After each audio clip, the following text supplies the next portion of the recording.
দাঁড়াও, দাঁড়াও। ভিডিওটা স্কিপ না করে সম্পূর্ণ ভিডিওটা দেখে যাও। আমার মনে হয় তোমাদের অনেক উপকারেই আসবে। শীতের পালং শাক শেষ হওয়ার আগেই এই রেসিপিটা কিন্তু অবশ্যই একবার ট্রাই করে দেখতে পারো।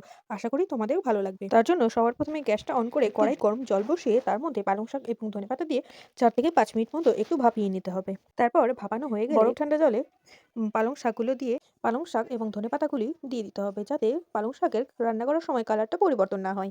তারপর ঠান্ডা হয়ে এলেই শিলনোড়াতে পালং শাকগুলো দিয়ে তার মধ্যে কয়েকটা কাজু বাদাম, ৪ টে মতো কাঁচা লঙ্কা দিয়ে ১ ইঞ্চি মতো আদা দিয়ে ভালো করে শিলনোড়ার সাহায্যে বেটে নিচ্ছি।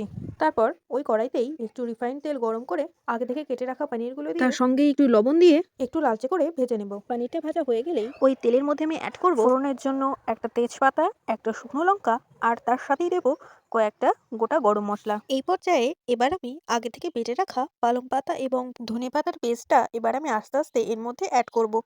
পেস্টটা দিয়ে এর মধ্যে আমি অ্যাড করব ১ চামচ মতো ধনে গুঁড়ো আর ১ চামচ মতো জিরে গুঁড়ো, আর তার সাথেই দেব সামান্য একটু হলুদ গুঁড়ো।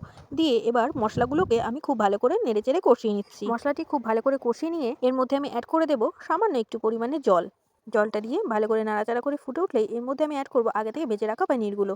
পনিরগুলো দিয়ে আবার একটু নাড়াচাড়া করে নিয়ে স্বাদ মতো নুন এবং মিষ্টি দিয়ে সবশেষে হাতে ক্রাশ করা কাসুরি মেথি এবং গরম মশলা গুঁড়ো দিয়ে ভালো করে নাড়াচাড়া করে নিলেই একদম পালং পনির আমাদের একদম রেডি। টেস্টি টেস্টি পালং পানির, এটি কিন্তু নিরামিষের দিন একদম আইডিয়াল একটি রেসিপি। সবশেষে ওপর থেকে একটু ফ্রেশ ক্রিম ছড়িয়ে এটিকে আমি গার্নিশিং করে নিয়েছি। এটি কিন্তু ভাত, রুটি, লুচি সব কিছুর সঙ্গে জাস্ট অসাধারণ লাগে। সকলকে এই রেসিপিটি একবার ট্রাই করার জন্য অনুরোধ রইল। ধন্যবাদ।